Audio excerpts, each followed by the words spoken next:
con ellos para no acaparar su tiempo. Un fuerte aplauso, por favor.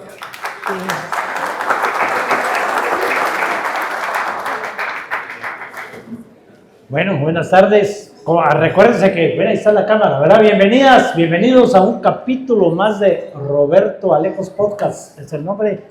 En este capítulo especial, el Club de Lectura con Alfonso Portillo.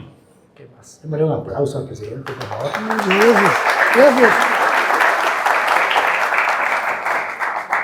De verdad, muy agradecido a los dos. Realmente nos motiva muchísimo su presencia, pero nos motiva más que la gente nos escribe. ¿Va a ver o no va a ver? ¿Qué viene? Y quiero empezar a leer desde allá. Estamos realmente muy motivados, ¿no, Alfonso? Cuéntanos quién escribió. Cuéntanos quién escribió.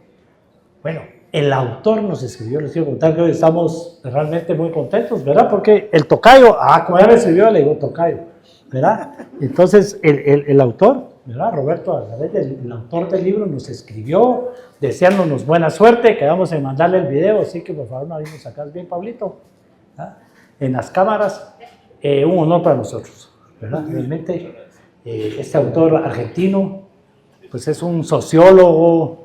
Él dice que no es político, pero no puede ser más análisis político. Sus libros son realmente alrededor de 7 ensayos que tiene este autor más conocidos. Este que vamos a platicar hoy es del 2020, previo a las reformas constitucionales. Yo quiero confesarles antes de darle el micrófono a Alfonso, me pegó muchísimo este ensayo, porque ustedes me habrán aquí oído muchísimas veces hablar y defender la Constitución, hablar sobre nosotros los constituyentes pusimos tal cosa, nosotros los constituyentes pusimos tal otra, y ahora resulta que el autor en este tema que vamos a tratar hoy dice, ¿y qué pasa si el problema no es realmente la corrupción ni el sistema de justicia, sino que el problema está desde la Constitución?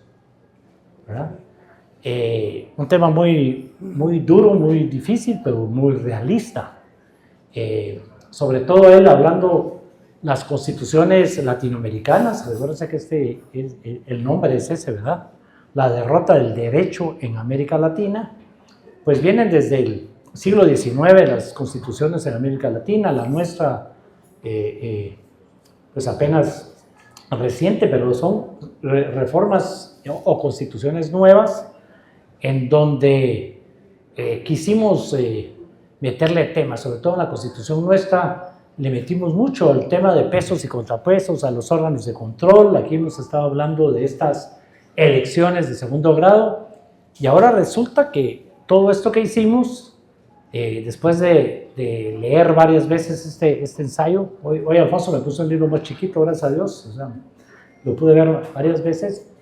Aquí, entre los 7 capítulos, digámoslo así, que tiene el ensayo, hay uno para mí bastante duro, que el tema es sobre la Constitución, porque tenemos una Constitución, como la mayoría en toda Latinoamérica, prácticamente, digamos que con 2 almas, le llama él, la parte dogmática, en donde estamos llenos, ¿verdad?, de derechos, y sobre todo la nuestra con mucha fuerza en el tema de los derechos humanos, derechos individuales, colectivos, sociales, una Constitución muy fuerte, la primera Constitución en nuestro país, que empieza con la parte humana y los derechos humanos, y la otra parte, la parte pragmática, digámoslo así, la que organiza el Estado, la que define cómo debe organizarse el Estado. Entonces resulta que es una Constitución llena de derechos lindos, con una parte de organización del Estado que no permite que esos derechos se cumplan. Y eso es de lo que se trata, entre otros temas. El tema del derecho. Yo en algunos cursos, y aquí me quedo de esta larga introducción, cuando hablamos de justicia, y aquí tenemos abogadas y abogados, digamos, siempre hablamos del tema del derecho, y yo siempre les digo, no hablemos de la ley como justicia, porque la ley no siempre es justa. Y aquí en este caso vamos a analizar temas profundos como ese, y a mí me encanta poner de ejemplo el salario mínimo. En un país como el nuestro, el salario mínimo se vuelve el salario máximo, porque lo más que yo te pago es lo menos que la ley me deja. ¿verdad?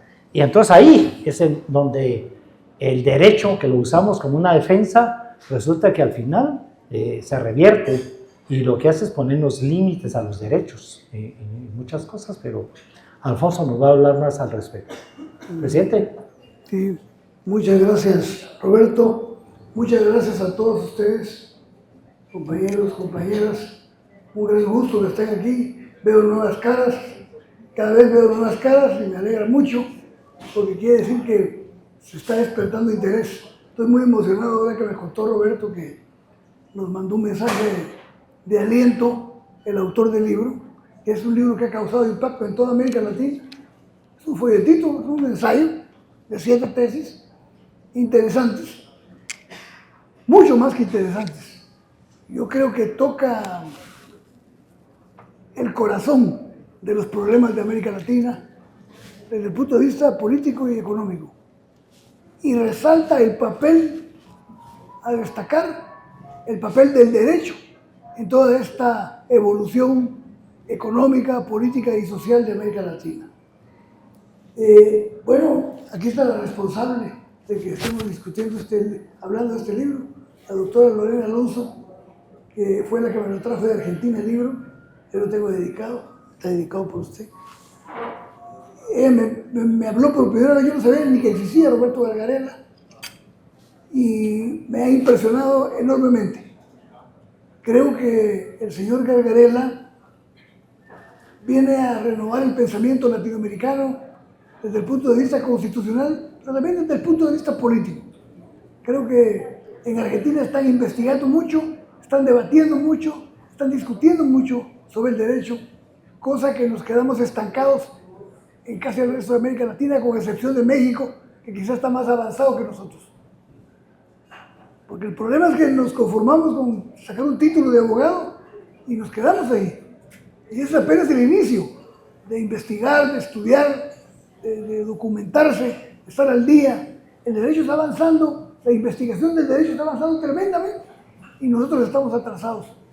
Hoy, al revisar el libro en estos días, me encontré con unos documentos que no existen en los libros, entonces los mandé a fotocopiar, los saqué de PDF y no los he podido leer, en que hay un gran planteamiento sobre la nueva visión del derecho y del Estado en América Latina, sobre todo en América del Sur. A mí me impresionó el libro. Es un libro corto, muy profundo, muy bien documentado. Y quizá lo más importante de todo el planteamiento es aceptar, aunque no lo dice él, es deducción nuestra, pero es real, el derecho es producto del poder. El que tiene el poder en un país es el que tiene el derecho a su favor.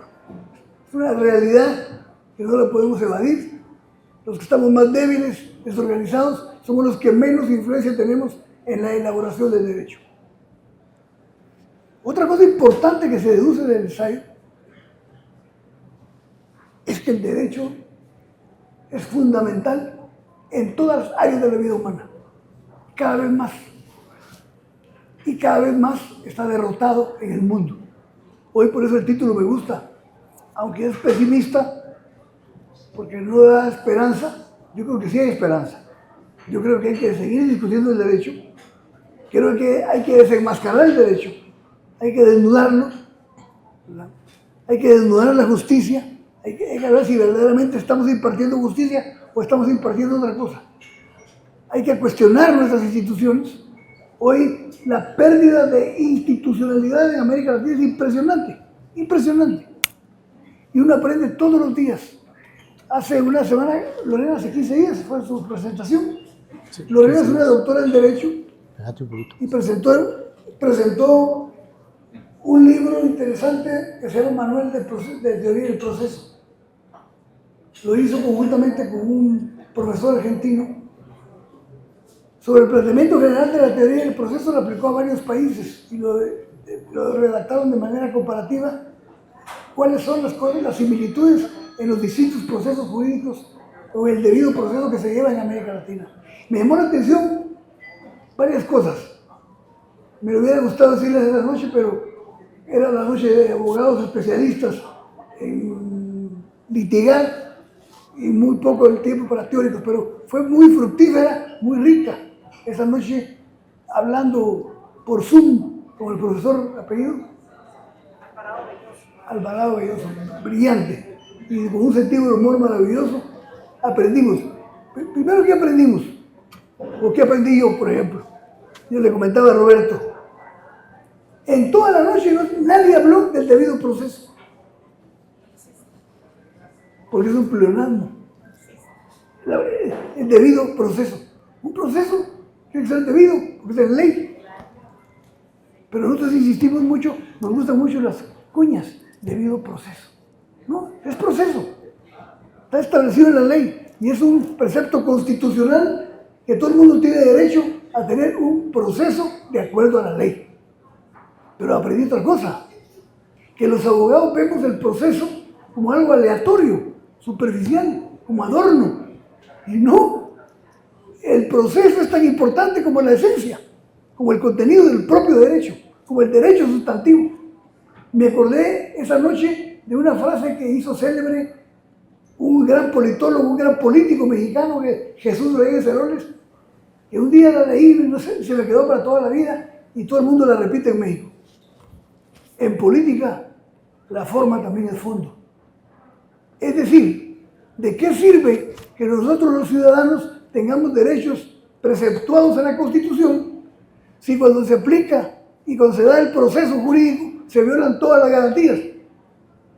¿De qué sirve que tengamos un derecho tutelar si el proceso está hecho pedazos? Y a veces decimos, es que a ese lo soltaron por una formalidad en el proceso. Hubo un problema procesal. Pues es tan importante lo procesal porque evita el abuso de poder, evita la arbitrariedad y evita la discrecionalidad de los jueces. Hoy, si alguien se anima en el futuro, aquí hay abogados jóvenes que veo que tienen un gran futuro, los conozco. Si algún día se hace un análisis de las sentencias, un estudio comparativo de las distintas sentencias de la Corte de Constitucionalidad de Guatemala, va a ser un texto en toda América Latina. Cómo escribir sobre lo mismo y contradecirse en sí mismo. La Constitución tiene sobre los mismos casos, sobre casos análogos, sentencias completamente distintas. Es una maravilla de ejemplo de lo que no se debe hacer en una Corte de Constitucionalidad. Y se meten en todo, hasta si la madre puede amamantar o no puede amamantar un niño. Esa es la Corte que creamos, ese es el monstruo que creamos, que le corrige la plana al Ejecutivo, le corrige la plana al Legislativo, le corrige la plana a los demás poderes del Estado y corrige la plana de lo que agarre. Pero el monstruo lo construimos nosotros. Quienes construyeron, y lo sabe Roberto que fue constituyente, el argumento falaz de que había que crear un organismo para vigilar el respeto de la Constitución y la constitucionalidad del país es falso. La Corte de Constitucionalidad, por eso me gusta el libro, porque habla sin tapujos. La Corte de Constitucionalidad la ideó alguien genial. Dijo, el día que perdamos la presidencia, tranquilos. El día que perdamos el Congreso, tranquilos. Porque tenemos la Corte de Constitucionalidad, que es el instrumento castrador de la política pública. Hay que decirlo. Si no hablamos con la verdad, nunca vamos a avanzar en Guatemala. Tenemos un órgano castrador de la política pública. Dos pruebas. Yo bajé por ley la tasa de interés de las tarjetas de crédito. Y un ex magistrado de la Corte Constitucional me dijo, costó $10 millones bajarse esa ley que aprobaste. No, ahora ya existe de nuevo, pero aprobado por esta legislatura. Pero desde la legislatura de mi gobierno aprobamos el tope a la tasa de interés en el cobro de las tarjetas de crédito. Y el último aumento de salario mínimo que di en 2003, en enero se lo bajó la Corte de Constitucionalidad. Perdónenme, pero ¿qué tiene que ver la Corte de Constitucionalidad con las tasas de interés y con el salario mínimo? Bueno, esto es lo que desenmascara. Por eso la preocupación de Roberto Vergarela, que para mí es un maravilloso jurista, y filósofo, porque más que jurista es filósofo. Porque el planteamiento del libro es filosófico. ¿Por qué? Porque habla del ser y el deber ser. Y acabo de escuchar a un jurista, por ahí se me olvidó el nombre, dice, lamentable que quitaron de los pensos de estudios filosofía en los planes de estudio de los abogados. Y el abogado hace citas de filosofía sin saber exactamente las consecuencias que tiene. Pero la filosofía, ¿por qué es el gran auxiliar en la investigación del hombre, del ser humano? Porque nos trata de explicar por qué estamos aquí, para qué estamos aquí, cuál es nuestro origen, cuál es nuestro papel, qué es lo que estamos haciendo. Entonces la filosofía del derecho es fundamental y ya la quitaron. La filosofía del derecho nos permite explicar el origen del derecho, el propósito del derecho, quién hizo el derecho, cómo se hizo, qué hay detrás de quienes elaboraron el derecho, dónde se elaboran realmente las leyes en un país democrático. Entonces empieza, dice 7 tesis, dice, 7 tesis. Y la primera tesis es la fundamental de todos los ensayos, por eso la pone en primer lugar, la representación. Miren que lo hemos platicado, si ustedes se recordarán, hemos platicado sobre la representación política, que es la esencia de la democracia. Si no, no tendría sentido. La gente vota, ejerce su derecho a voto para nombrar a quien quiere que lo represente en el poder público. Para alcalde, para diputado, para presidente, para vicepresidente. Es importantísimo porque en política, y no solo en política, pero en política fundamentalmente, siempre se representa a algo o a alguien. No hay nada neutro. No hay nada de que alguien soñó que había que crear una ley para que viviéramos en paz. No. Tiene que tener un fundamento, tiene que tener un respaldo. Alguien está pensando así, alguien está planteando que hay que crear esta norma jurídica. Entonces, dice, el primer gran problema con el que se encuentran las constituciones y el Estado de Derecho y el derecho es el poder real. Una cosa es lo que diga la ley, y otra cosa es lo que dice el derecho. Y aquí no es un tema nuevo. Hay un filósofo chino que sea muy poco conocido, este libro lo publicaron en España. El autor se llama Han Feichi y el libro se llama El arte de la política. Y como subtítulo le puso Los hombres y la ley. Y establece, ojo, está escribiendo no en un ambiente democrático, está escribiendo en un régimen autoritario, o de los imperios chinos, porque está escribiendo 200 años antes de Cristo, es decir, hace 2700 años. Y dice, no hay nada que empareje en la sociedad la existencia del hombre y de los seres humanos que el derecho. Pero si el derecho nace con un espíritu, buscando la igualdad, la justicia, el respeto de la vida, el respeto de la propiedad, sin derecho no se puede. Y está hablando del derecho en un régimen autoritario. ¿Qué quiere decir con esto? ¿Por qué menciono y hago énfasis en esto? Porque quiere decir que el derecho es importante hasta en los gobiernos autoritarios, hasta las dictaduras necesitan ley. Cuando uno lee Confucio, uno no entiende a veces porque usan otros términos. Y decía, ¿por qué, ¿a qué se referirá Confucio? Que tanto habla de ritos. Ritos, costumbres, ritos. El rito parece el derecho, no las reglas. Y lo aclara porque este es posconfuciano. Entonces, qué importante, que es lo más importante. Siempre decimos lo mismo y dirán que soy exagerado, pero hablar del derecho y hablar del Estado es lo más importante que podemos hacer, lo que nos interesa la cosa pública, a lo que nos interesa el destino de los países y a lo que nos interesa el destino del Estado. Miren lo que está viviendo hoy el derecho en todo el mundo. Un acoso, una constitución prohíbe la reelección, pero el presidente dice que puede ser, que la interpretaron mal. Yo lo interpreto correctamente y puedo ser presidente, y es presidente, aun cuando la constitución prohíbe la reelección. ¿Dónde queda el papel de derecho? ¿Dónde está el derecho internacional de respeto a la autodeterminación de los pueblos? No, un presidente bombardea como que se le antoja. Si amanece enojado el lunes, el martes está zapando bombas por todos lados y mata a 168 niñas de una escuela y al día siguiente va a celebrar como un presidente tomando champán. Es el mundo de hoy, es la derrota del derecho internacional, lo que estamos viendo también. ¿Quién respeta hoy el derecho internacional? Y hoy, como acusan a la familia de haberse enriquecido con cerca de 5.000 millones de dólares, él mismo va a sacar un decreto en que se autoindulta con toda su familia. ¿A dónde vamos a ir a parar? Porque lo que hace un funcionario queda como antecedente, como precedente, y lo pueden seguir haciendo los demás. Hoy va por el tercer pedido, dice, aunque diga la Constitución que no. Ese es el gran debate hoy. La declinación del derecho ante la fuerza del Estado y ante la fuerza de los grupos sociales.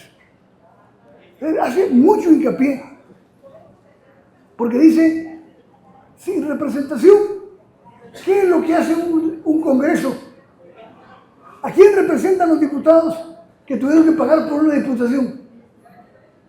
Rinden fruto, rinden informe y rinden cuentas a quienes financiaron la campaña, no el país. Pero eso lo permite el sistema político. Hoy vamos si nos va bien, llegamos a 40 partidos políticos. Porque no es crear instituciones de derecho público para ayudar o querer administrar la cosa pública. Es crear un comité electoral para obtener poder, para obtener negocios del Estado, para obtener prebendas del Estado. Y entonces Gargarella desenmascara eso. Y fíjense que en Guatemala hubo un autor que, por cierto, fue el que me inspiró a hacer mi tesis de abogado, que escribió por primera vez antes de Gargarella, creo que Gargarella no había nacido, en 1970, cuando René Eduardo Poitevin Dardón escribió su tesis de abogado que se llama Poder y Derecho, que se la recomiendo, está en las bibliotecas de la Universidad de San Carlos, a ver si está abierta la biblioteca. Como ahí todos los cierran, aquí somos buenos para cerrar todo. El primero que plantea el gran dilema que tiene el derecho es sobre el poder. Y se llama Poder y Derecho. Fue con premio, ganó premio la tesis. Y entonces, el poder, ¿verdad? Entonces resulta que decía el doctor Mijangos, en su definición de Estado de Derecho, yo se los he contado algunas veces a ustedes, el Estado de Derecho es lo que la sociedad permite que los principios, privilegios, derechos y obligaciones estén garantizados para los ciudadanos sin poder. Y nadie le quitaron sin poder. Entonces el Estado de Derecho quedó, como efectivamente debe ser para todos. Pero él insistía en los ciudadanos sin poder, porque ¿quién defiende a los que no tienen poder? Ni político ni económico. Porque los poderosos se defienden solos. Tienen los mejores despachos, tienen las mejores contabilidades, tienen ministros amigos, acceden al presidente fácilmente. El de la calle. Queremos, ustedes que muchos de ustedes son abogados, queremos tener la fe que tenía Arnoldo, el molinero de Prusia. El molinero de Prusia que le mandó el rey todo un contingente de soldados a decirle que cuánto quería por el molino donde él vivía. Y el molinero Arnoldo le contestó, no puedo venderlo porque esto es el legado de la familia. Y le dice el caballerango, no te da la cabeza, ¿no te has puesto a pensar que el que te ofrece comprar la propiedad es el rey? Sí, sé que es el rey. Y entonces, si él puede, mañana te quita con un decreto, te expropia y no te da ni un centavo. Y la respuesta de Arnoldo es maravillosa para toda la vida. No sé si la anécdota es cierta o no es cierta, lo importante es el mensaje que deja. Arnoldo le dice, ¡ja! Eso se podría si no hubiera jueces en Berlín. Creía en el poder judicial. Estos son los ciudadanos que tenemos que construir en una democracia. Ciudadanos que crean en su autoridad, crean en su juez, crean en su magistrado, crean en su agente fiscal, que crean en la buena fe del Ministerio Público, que tengamos un Ministerio Público que cuando vea que no hay suficientes elementos para abrir causa, diga, no hay elementos para abrir causa. Aquí usted vea cómo le hace y de dónde saca las pruebas, pero me lo encausa. Porque el derecho sirve para perseguir a nuestros enemigos. Y entonces, como dice Gargarella, el otro gran problema, los órganos de control. El Estado quiere controlar todo. ¿Y quién lo controla a él? ¿Quién controla a la Contraloría General de Cuentas? ¿Quién controla al Ministerio Público? ¿Quién controla a la Procuraduría General de la República? Porque se necesitan controles. ¿Quién le dice, quién le llama la atención a la Corte de Constitucionalidad? ¿Dónde está el costo que tienen que pagar los magistrados por cometer prevaricato? Tiene que aprobarse, son reformas que hay que pensar en el futuro. Tiene que ser responsable el juez por lo que firmó, por la sentencia que firmó. El funcionario público tiene que ser responsable por lo que firmó. Porque todos nos reímos todos de derecho. Si aquel lo hizo, ¿por qué no lo voy a hacer yo? Entonces dice, como no hay representación, se perdieron los órganos de control. ¿Por qué? Vamos a Guatemala. ¿Quién elige al Contralor? El Congreso. Y llega el Contralor amarrado con la mayoría del Congreso de la República y no los pueden ni tocar. Porque ya lo nombraron. Entonces, compadre, te voy a nombrar yo para que me vigiles. Eso es lo que plantea Roberto, los grandes desafíos, la gran tarea política. Y lo más grave de todo esto, como yo me lo dijo hoy en el café, Roberto, el gran problema es que este planteamiento, que sigue siendo una realidad en América Latina, es el rompimiento de las instituciones. ¿Y qué nos queda después de las instituciones? Nada. El fortalecimiento, por eso cuando Roberto habló hace años de la refundación del Estado, lo que estaba hablando es fortalezcamos, refundemos, reformemos las instituciones. Porque si no tenemos instituciones no tenemos nada. Y si no tenemos instituciones se pierde la confianza, se pierde la credibilidad, se pierde la legitimidad y cualquier cosa puede pasar. Me dice un alumno a mí, y aquí está. Un compañero aquí el otro día me dijo, es que vos y Roberto hablan como que fueran verdades absolutas. No, nada es absoluto. Y menos la verdad. Hay verdades, no verdad. Y nosotros venimos a decir lo que sentimos. Puede ser que estemos equivocados, pero no lo hacemos con interés de adoctrinar o ideologizar o convencer o persuadir. Sino, ese es un centro de discusión que cada día me da gusto verlos, porque significa que estamos preocupados por lo que está pasando con el país. ¿Verdad?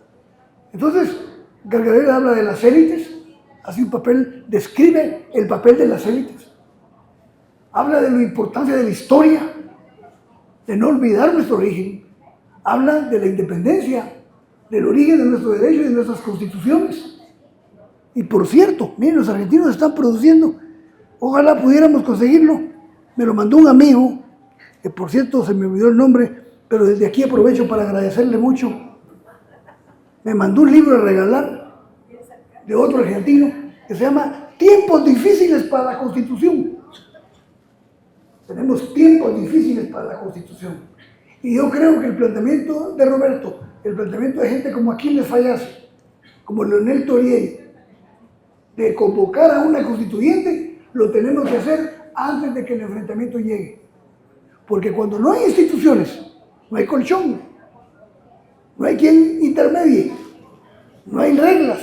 Y cuando no hay reglas, todo el mundo hace lo que quiere. Y entonces ese mismo amigo me decía, ustedes son muy catastrofistas, siempre están diciendo que va a pasar algo. Aquí no pasa nada, hermano. Sí, así piensan muchos. Aquí no pasa nada hasta que pasa. Cuando ya lo tienen enfrente de la casa, dicen, sí pasó. Y pasó por encima de él. Entonces, este folleto que debería ser obligatorio, es un folleto, debería ser obligatorio en todas las carreras de derecho. ¿Por qué? Porque habla también de la enseñanza del derecho. Tiene que haber una revisión de la forma que estamos formando los abogados. nos formaron idealizando el derecho. Y está bien. Hay que amar lo que uno hace, amar la profesión que uno abraza, pero sin dejar de criticarlo. Uno puede ser leal a un planteamiento, uno puede ser leal a una ideología, uno puede ser leal a un proyecto, pero si se es leal verdaderamente, no se deja de discutir nunca.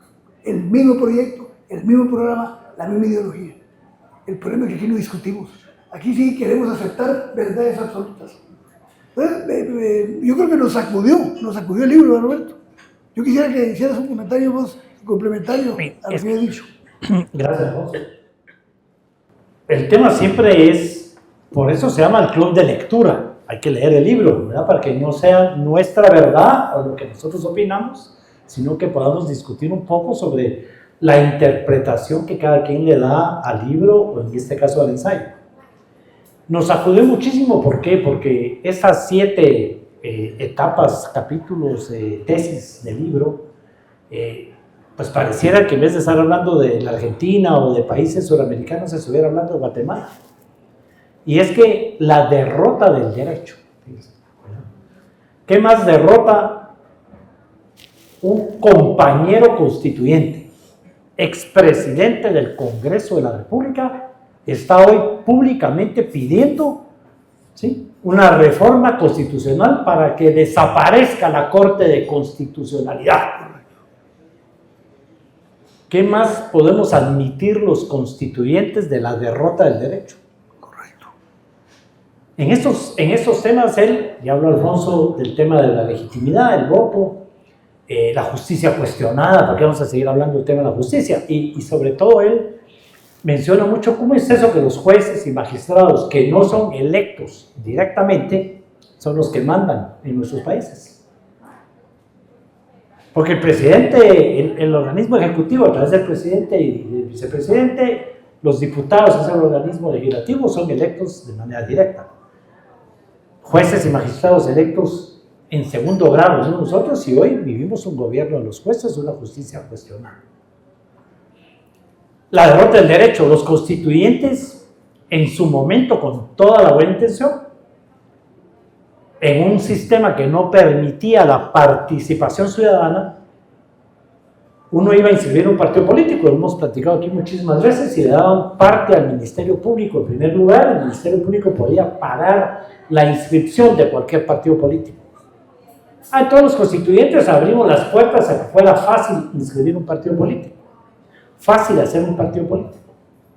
Distritos electorales enormes con un método de home para el conteo de votos, para que hubiera participación de las minorías, porque estábamos en una dictadura militar que no permitía la participación ciudadana.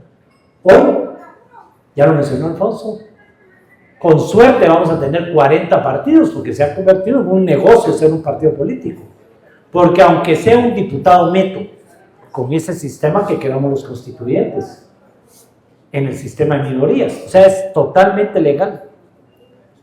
Y todavía cometimos el error de que el que no coloque un diputado al Congreso o no llene un número X de votos, desaparece. Esos mismos personajes que hicieron un partido y fracasaron, se dividen en 2 o en 3 y vuelven a hacer 2 o 3 partidos, y lo que tenemos es fábrica de partidos. Eso también hay que cambiarlo, y es que la 7ª tesis, ¿verdad, Alfonso? Es esa. Necesitamos la reforma constitucional. Hay que atreverse, dice Roberto Ganaretti, hay que admitir nuestros errores, hay que admitir la derrota del derecho, empezando por, todo empieza con la Constitución, es una de las 7 tesis. La tenemos que admitir y aceptar que esa reforma constitucional, ya sea a través de una reforma profunda o de una Asamblea Nacional Constituyente, es necesaria. Y tenemos ejemplos aquí vivos, diarios. Sí, muchas gracias, Roberto. Hay otra cosa muy importante del ensayo: no dar recetas, ¿verdad? No andar diciendo esto hay que hacer. Hay que abrir la discusión, hay que abrir el debate, porque pareciera imposible la tarea política, pero no es imposible, tampoco es fácil. ¿Cómo crear un cuerpo legal, el más importante del país, la constitución de un país, que represente los intereses distintos que se juegan en la sociedad, pero que no se incline en favor de ninguno. ¿Cómo es tan difícil eso?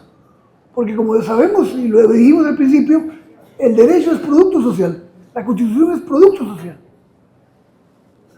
¿Qué estuvo en el ánimo?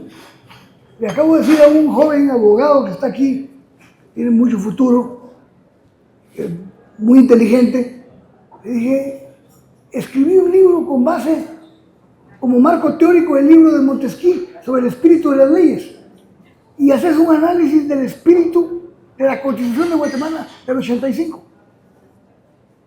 El espíritu, ¿qué quiso? ¿Qué deseaba? ¿Qué quiso decir? ¿Qué sentía el legislador? ¿Verdad? Porque una cosa es la que siente el legislador, otra cosa es la que siente el ciudadano, otra cosa es la que siente el funcionario público. Cada quien tiene una forma de interpretar y de sentir el derecho. Pero el derecho, ¿cómo crear ese cuerpo? Si pudiéramos llamarlo neutro, que no existe nada neutro, sobre todo en sociedades tan confrontadas como la nuestra. ¿Cómo crear algo que sea imparcial? ¿Cómo crear una ley que proteja igual al pobre y al rico y al de clase media? Que tengan las mismas garantías, que tenga alguien a quien acudir.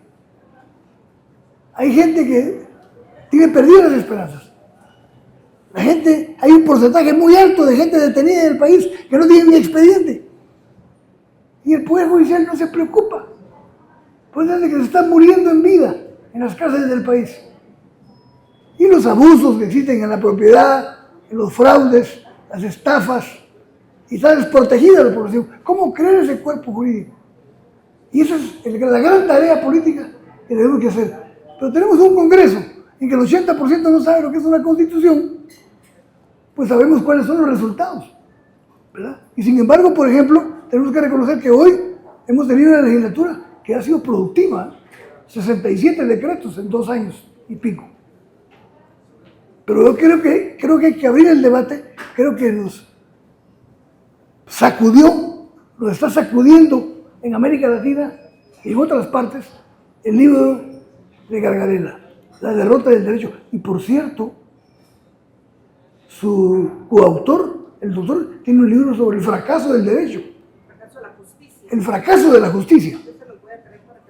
Lo vamos a compartir. Ahorita me acordé, él tiene un libro que se llama El fracaso de la justicia. Es decir, acuérdense de lo que nos enseñaba Roberto. La máxima justicia puede ser la máxima injusticia, dependiendo del punto de vista que se vea. Entonces, algo que quería decir siempre desde el principio, cuidémonos de cuánto hablamos de una misma palabra. Debido proceso, debido proceso, debido proceso. Justicia, justicia, justicia, justicia. Libertad, libertad, libertad. Democracia, democracia. No tenemos. Y entonces dice un autor, fíjense que resulta que en las sociedades se habla más de lo que no se tiene que de lo que se tiene. Como aquel que se va a trabajar de Londres a una provincia y le dice a la mujer, es que me dieron una investigación sobre un proceso histórico en la India y tengo que viajar todas las semanas.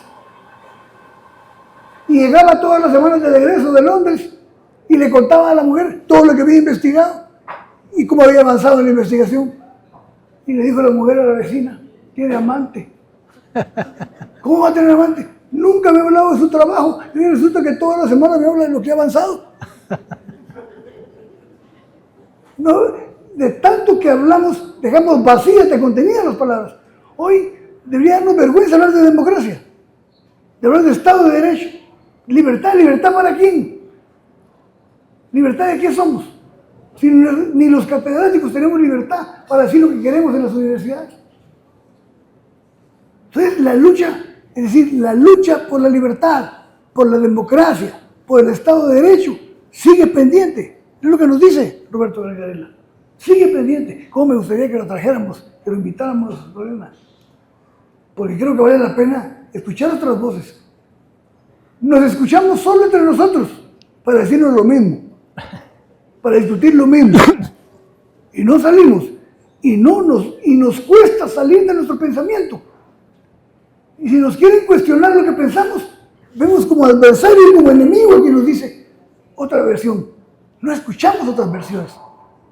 Y la democracia fundamentalmente debate, representación pero con debate, con diálogo, con acuerdos.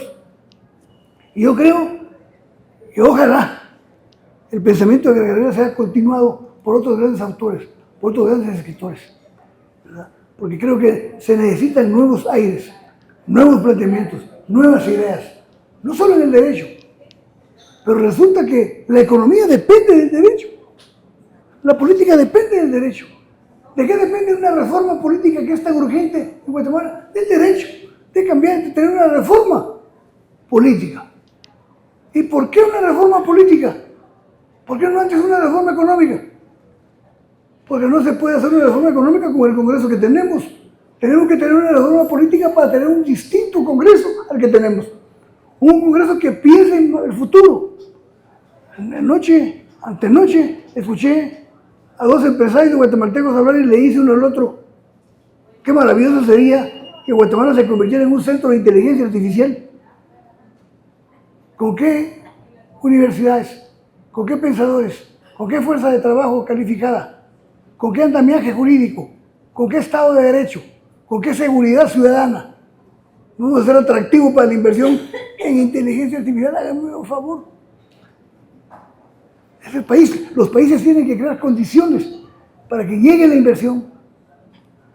Y las mejores condiciones son garantías de Estado de Derecho, certeza de la ley, generalidad de la ley y retroactividad de la ley, respetar los principios que conforman el Estado de Derecho. Y yo creo que es una maravilla cuando habla también de la historia, de cómo se conformaron las constituciones y cómo los distintos sectores presentaban sus proyectos, Roberto. Le dedica todo un capítulo ahí a las élites, que ya lo hemos discutido aquí muchísimas veces, hemos hablado de ellas, pero ya para ir concluyendo, lamentablemente el tiempo vuela, ya nos está haciendo ojitos ahí la gente. Él le habla con determinación sobre reformas constitucionales. La mayoría de constituciones en Latinoamérica nacen después de las guerras civiles, con la intención de darle poder a las masas. Y sin embargo, paramos dándole poder a los mismos que tenían el poder durante las guerras civiles. A quienes les quisimos quitar el poder, se los dimos de otra manera legal ahora, a través de las constituciones. Roberto Gargarella lo llama conversación entre iguales. Así es. Con eso es con lo que él se despide al final, o cierre. Eso es lo que realmente necesita el país. Nosotros aquí vimos hablando de diálogo y negociación. Él habla de conversación entre iguales, hablando de nuestra igualdad de derechos, nuestra igualdad de garantías, en que realmente todos los seres humanos somos esos seres humanos iguales, con todos los derechos y garantías, sin importar la clase social, la situación económica. Hacia ahí deberíamos de ir y en base a eso iniciar nuestras conversaciones para realizar las reformas que necesita este país. Estamos llegando al final, no sé, nos toca darles un ratito la palabra antes de que nos quiten los micrófonos aquí, ¿verdad? Bienvenido, qué gusto verte.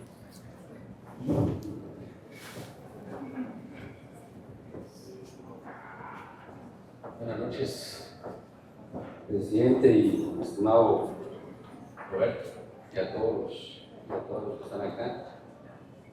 Yo regreso de un doctorado en España en 98, no había maestrías en Guatemala.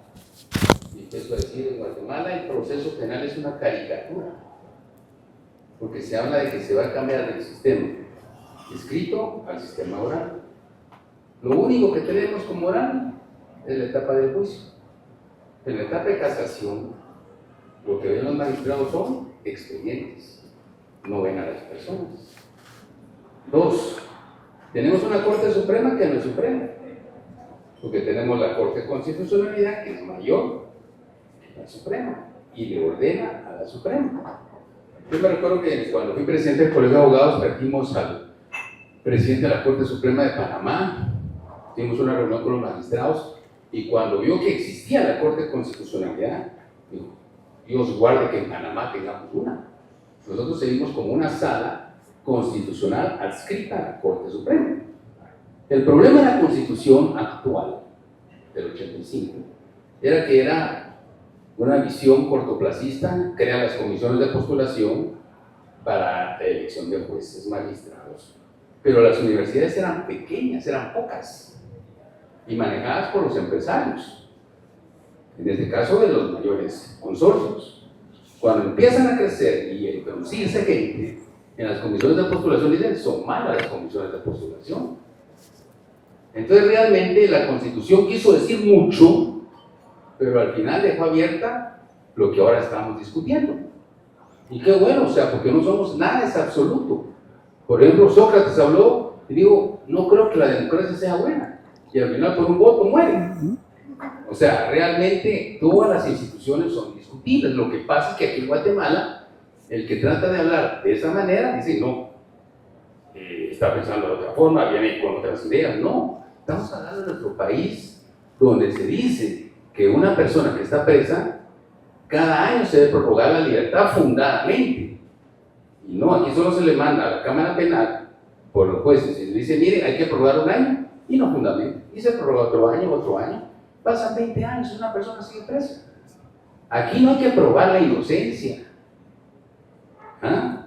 La presunción de inocencia no existe aquí. Hay que, en determinado momento, el Ministerio Público tendría que destruir el blindaje de la inocencia. Aquí hay que demostrar que yo no soy culpable. Entonces se invirtieron los papeles. Ahora, ¿qué hacemos? Cambiar la Constitución. Pero cambiar la Constitución se necesita una Asamblea Nacional Constituyente. Y eso debería ser antes de este proceso electoral, como decía bien Alfonso, 40 partidos, 45, gente que uno dice, bueno, no debería estar de candidato, pero está de candidato, y es una democracia supuestamente, ¿no?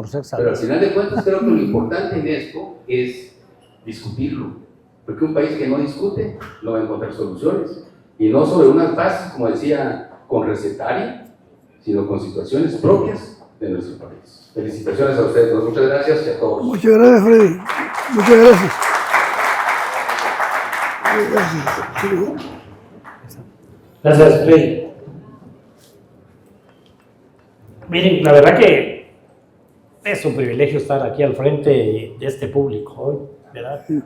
Y lo digo cada mes, lamentablemente es cada mes, pero sí no los aburrimos, ¿verdad? Pero hoy tenemos exministro de la Defensa, ex candidatos a la presidencia, la presidenta del Colegio de Abogados, aquí en las asesoras del Congreso de la República, abogadas y abogados jóvenes, por ahí un ex fiscal. Le ofrecí que iba a hablar de su libro, porque vamos a tomar ahora con Bravo, hizo un libro ahí sobre campañas políticas. Nos vamos a lanzar en los meses que vienen por autores guatemaltecos o autoras guatemaltecas. Hemos tomado esa decisión. Hay que reconocer lo nuestro. Hay libros muy buenos, autores muy buenos, y tenemos que empezar a discutir sobre lo nuestro, irlo mezclando un poquito. También nos están pidiendo que hagamos otros eventos en la Cámara de Comercio para revisar la zona 1. La verdad que es un privilegio estar aquí con todos ustedes. Hay de todo, catedráticos universitarios, diputados, mi competencia ahí del podcast, pero de todo. Periodistas, de verdad, muchas gracias. Presidente, antes, ¿alguien más? ¿La palabra? Allá.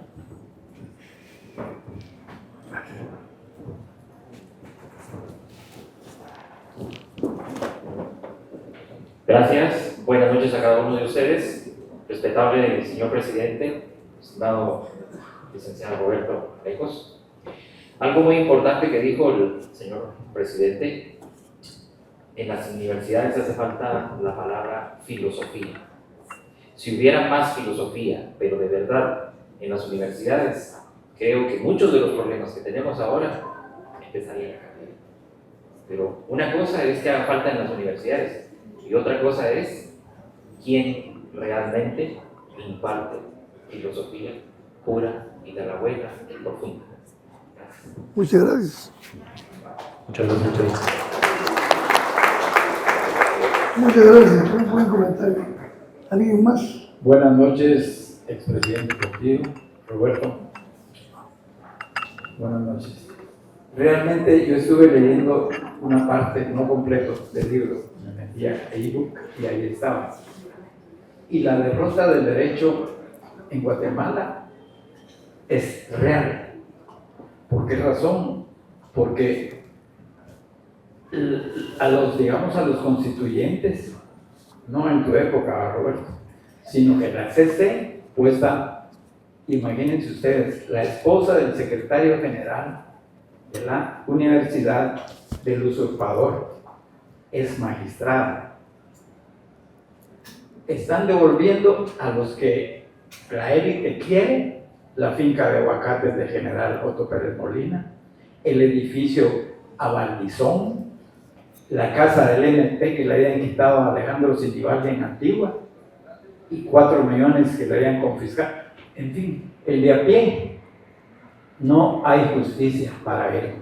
Hay justicia para la élite, para los de a pie no hay. Se robó un señor 20 pacayas y le querían poner 10 años de cárcel en el PP.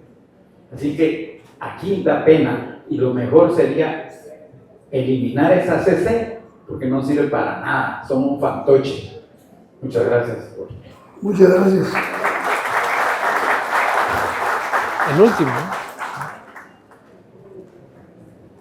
¿Qué tal? Buenas noches, apreciable doctor y licenciado.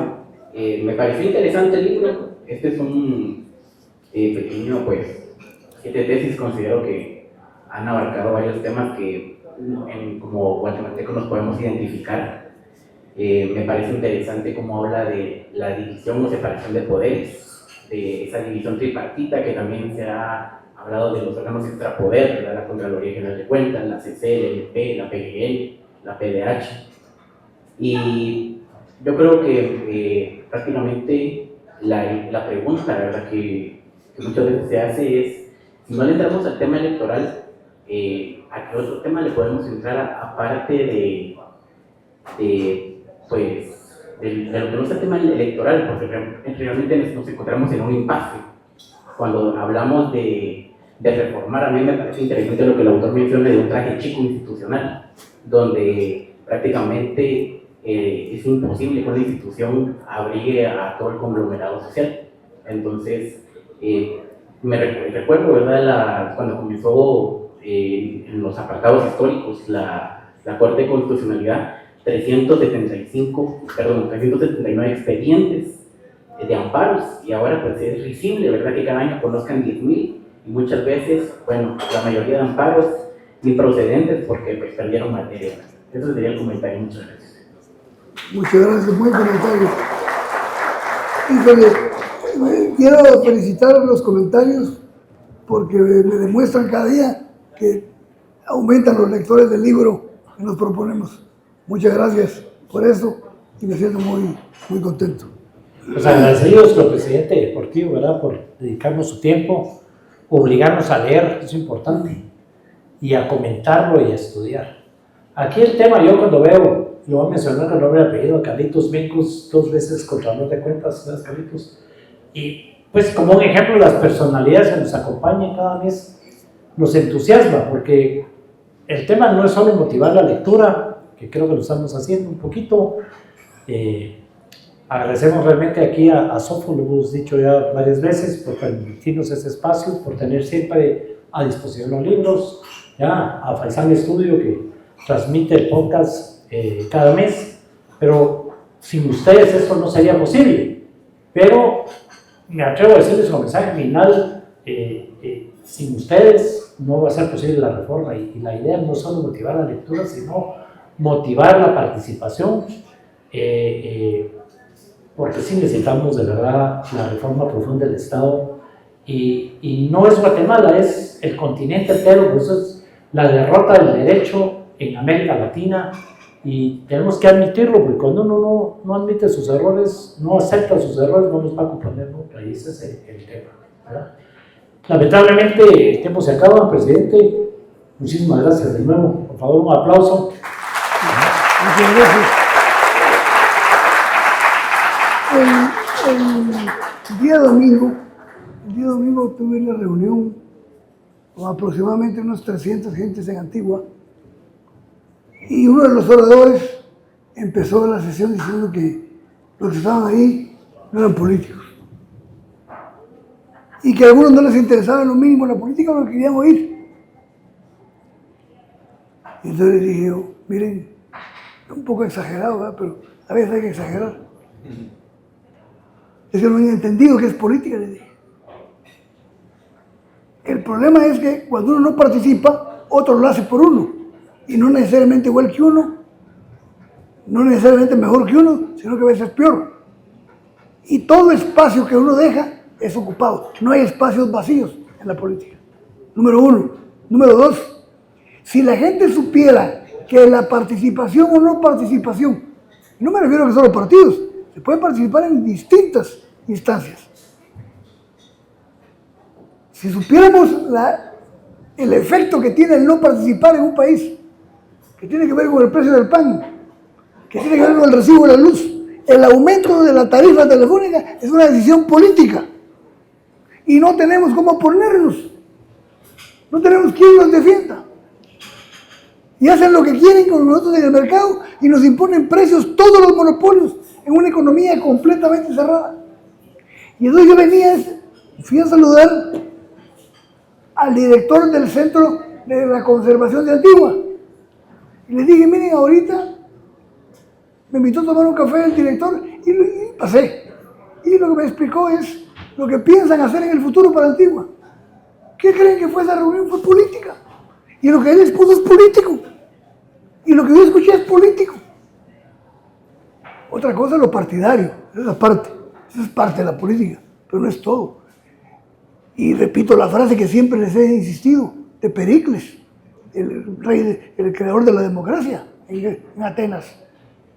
No es pacífico, sino inútil el que no participa de los problemas de su ciudad.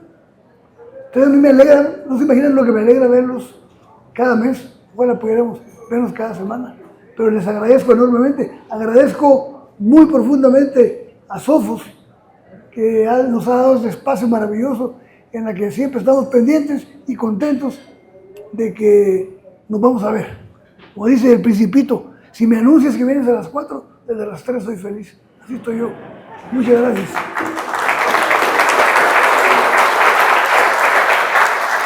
Bueno, siempre cerramos igual, ¿verdad?